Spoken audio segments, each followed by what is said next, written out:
Hello, Rugudinstoy. Welcome to Ramil's Daily Vlog. At eto nga guys, ipapasyal ko kayo kung saan kami nag-rides papuntang Calaca, Batangas. At ito muna, dumaan muna kami sa gasoline station para magpagka syempre at breakfast. At ito nga guys, kumain ako ng hotdog. At napaka-yummy niyan guys. At ito, after namin mag-breakfast, ay kami ay paalis na. Ito nga palang lugar na to ay dito lang malapit sa may Valley. At ito ay malapit din sa pinagtatrabahoan namin dito sa may Technopark. At ito nga guys, nabot na kami ng araw. At kung mapapansin mo, ang cute-cute ko doon, no? At ito, papasok na kami ng Calaca, Batangas. Bali, binabaybay na namin tong lugar kung saan hindi naman masyadong makiipot yung daan, pero napakaliwalas. At konti lang ang nadaan dito guys.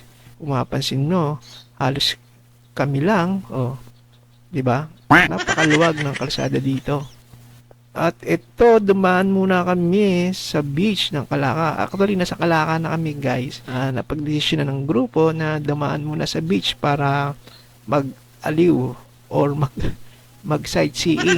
At ito nga guys, kung mapapansin nyo, napakalawak ng field. Ito pala ay malapit din sa gawaan daw ng mga alak. So, naamoy kasi namin dito. Pero medyo may alak kaya parang nahihilo ko yan. Timo, At eto nga guys, andito na kami sa may beach. At medyo konti naman nagsiswimming. Magsiswimming nga sana kami, kaso parang ang init na kasi. Kaya medyo tinamad na ang grupo. Kasi pupunta pa kami ng kasalan guys eh. Actually yung dinayo namin dito ay kakain lang kami. Nag-decide lang ang grupo na dumaan lang dito sa beach. Kasi nga, wala lang, para lang maiba. Ganun ba? Diba? At ayan, mukhang maganda naman dito. At black sand nga pala itong lugar. Pero maganda guys, napakaganda dito sa lugar na to. Ayan.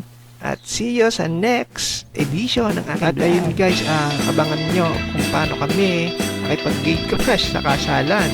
So ito lang muna guys, paalam!